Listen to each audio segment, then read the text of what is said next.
Hi everybody, hope everybody is doing well and staying healthy. This is an optional video. This is just a just for fun video where I give you guys my thoughts on politics and current events. And there have been some interesting events in politics the last couple of weeks. Bernie Sanders has officially withdrawn from the Democratic primary, but we already pretty much knew that Joe Biden had secured the nomination. Though something to bear in mind is that the New Hampshire Democratic primary was about 2 months ago. Joe Biden finished fifth, and now he's won the Democratic nomination. And I have egg on my face because I gave a radio interview the day after the Iowa caucuses, and when we knew Biden was polling badly in New Hampshire, I gave an radio interview where I said Joe Biden's just not a good candidate. He's just not good at running for president. And now he's won the Democratic nomination. Yeah, shows what I know. Okay, there was a primary held in Wisconsin last week with in-person voting and everything. And if that sounds dangerous, that's because it is. So here's what happened. Governor Evers of Wisconsin, he's a Democrat, he said he didn't think he had the authority under Wisconsin law to postpone the election. Fair enough. So, the Saturday before the election, 3 days before voting, because I guess Governor Evers is a bit of a procrastinator, Governor Evers asks the state legislature, which is controlled by the Republicans, to please postpone the election until June and to please have the election take place by mail rather than in-person voting. Well, the Republicans in the legislature refused to do that. So then the governor issues an executive order to postpone the election until June, trying to use his own power. Again, he had previously said he thought he didn't have that authority. So the Republicans, the legislature sues, it goes to the U.S. Supreme Court. U.S. Supreme Court says, no, the governor can't postpone the election by himself. The election has to be held on Tuesday. But that came out the day before the election. So literally less than 24 hours before the election, people had no idea if they were voting or not. As you can imagine, this caused chaos with the election. There's usually over 100 voting places in Milwaukee, the state's largest city. Only 5 were open due to polling places not being ready or due to volunteers simply refusing to show up due to the pandemic. And what are you going to do? Fire them? They're volunteers. You weren't paying them to begin with. Now, the Republicans in the legislature got some flack for this. There were criticisms that they were trying to decrease turnout, especially in Milwaukee, in order to help the Republicans win a state Supreme Court election that was actually being held the same day. That's what the Democrats are accusing the Republicans in the legislature of. So Speaker Robin Vos, the leader of the Republicans in the state house, he gave a TV interview where he said that it is perfectly safe to come out and vote. A point that was only mildly undermined by the fact that this is what Speaker Vos was wearing when he gave that interview. Yeah, that mildly undermines this point. Curiously, this state Supreme Court election being held the same day as the Democratic presidential primary, as you could imagine, that was beneficial for the Democrats. Since there was no competitive Republican presidential primary, Republicans had less reason to come out and vote. So even with the really long lines in Milwaukee, the Democrats did capture a state Supreme Court seat, taking it from an incumbent Republican. Might be a good argument, however, for not holding state Supreme Court elections on the same day as the presidential primary. Or, just not electing your Supreme Court. It's hard for me to see how they're expected to be unbiased when they have to run in elections, run as Republicans or Democrats in an election, and have to raise campaign donations, including campaign donations from interest groups that will appear in front of the court one day. But what do I know? I just wrote a 150-page dissertation on this topic in grad school. If you're ever really bored, you can find it somewhere in the UNC library website. So that was the biggest news in politics over the last week. Now let me answer some of the questions you guys sent in to me. The first question is, what governor is doing the worst job during the pandemic? What governor is doing the worst job? Oh, let's see. Which state do I not mind never working in a public university in? Okay, to give you guys a serious answer, so this is kind of tough. It is good to ask about the governors here because constitutionally, the authority to deal with a pandemic, quarantines and such, that is a state government power, and most state governments empower their governors to handle it. I talked about Governor Kemp of Georgia last week. You can see my last video if you want my thoughts on Governor Kemp. So this week, Governor DeSantis of Florida. It does seem, by the way, Floridians agree with me. Most governors have seen their approval ratings improve dramatically over the course of the pandemic. Governor DeSantis has seen his approval rating decrease significantly since the start of the pandemic. The governor was delayed in issuing a stay-at-home order. There are other states that still haven't issued them, but they're mostly rural states. For a heavily urbanized state like Florida, it was odd how long the governor waited to issue a stay-at-home order, especially given the fact that his state has a lot of travel between New York. A lot of New Yorkers travel to Florida, and New York is the hot spot in this pandemic right now. And also considering the fact that there's a large elderly population in Florida, which would be particularly vulnerable. The governor also did not close beaches during the height of when the pandemic started, which happened to be during the sort of extended spring break college students got this year. Most college students get 1 week of spring break. A lot of them got 2 weeks this year.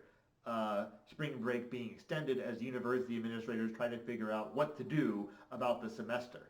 So the governor did not close down the beaches or any of those bars or other tourist destinations that were attracting out-of-state college students, which you would think would be sort of a prime vector for transmitting the coronavirus from out of state. This week, the governor declared, believe it or not, that pro wrestling is an essential industry. You should probably know the stay-at-home order technically only means that non-essential industries are shut down. Industries considered essential, like universities, grocery stores, gas stations, that sort of thing, they could stay open. But if you're non-essential, like a movie theater, the barber, unfortunately, pro wrestling, and that sort of thing, you can't, right? You gotta stay home. Well, you can do whatever work you can do from home, right? But it would be hard to do a pro wrestling event over Zoom. That would be difficult. Like the poor instructors this year at Plymouth State who have to somehow teach weightlifting over Zoom this semester. I guess the WWE asked worldwide, WWE is the main wrestling company if you don't know. They asked the governor to declare pro wrestling an essential industry so that they could get back to holding pro wrestling events. And the governor has declared them to be an essential industry. This will allow the WWE to actually have pro wrestling events in Florida. They can't have an audience, but they can have the ref and the wrestlers out there. They can't have an audience though. Now, I don't know how well that's going to work out because anybody who's ever watched pro wrestling probably knows that the actual wrestling is like 10% of the product, maybe. So, okay. Another question. What happens if there's no election this November?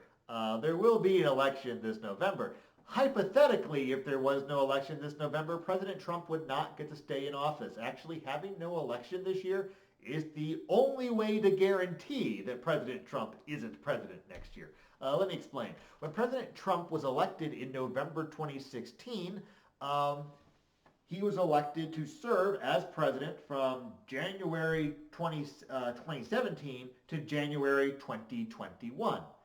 As of January 20th, 2021, he is no longer the duly elected president.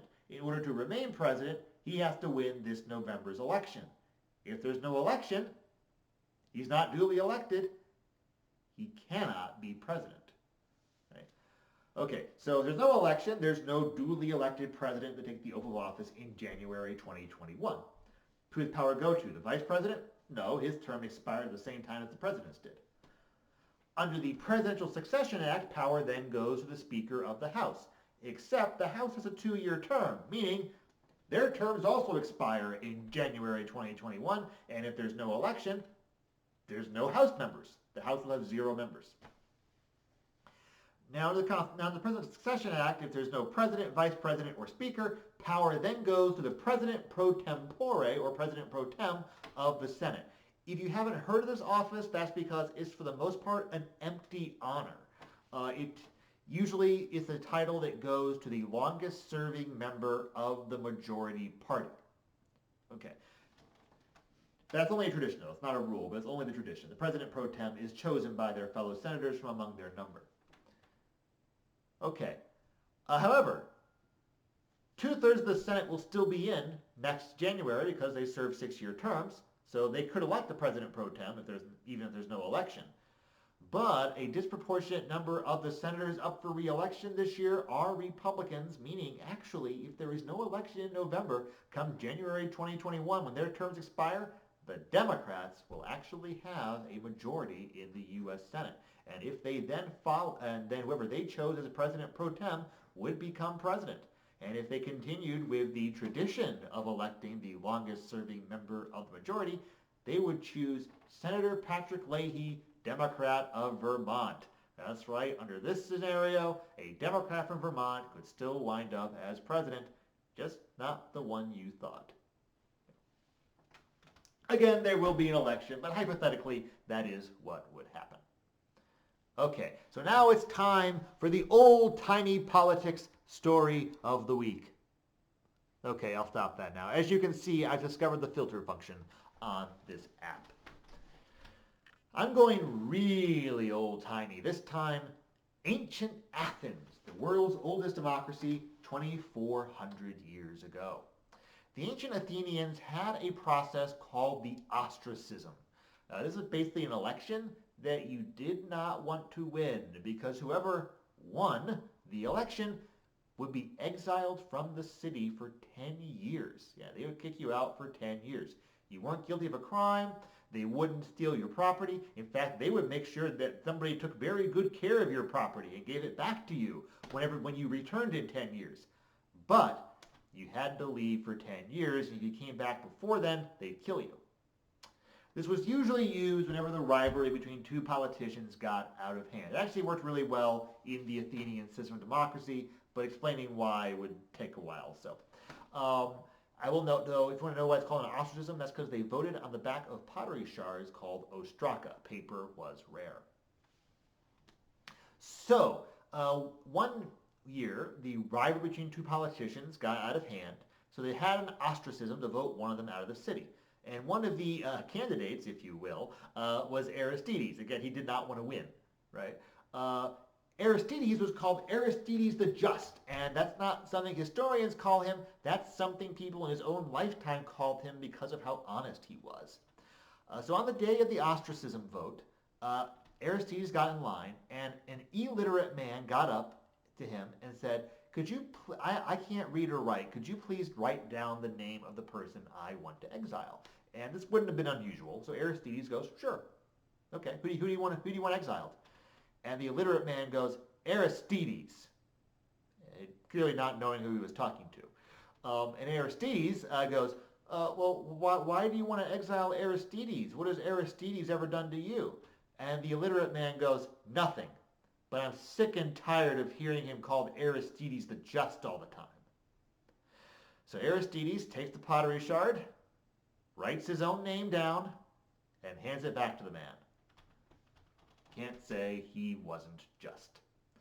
Aristides did go on to win the ostracism. Hopefully not by one vote. Okay, all the time we have for this week. If you have questions for the next episode, send them to me and I'll be happy to answer them. In the meanwhile, please stay safe and healthy. Have a good one, guys.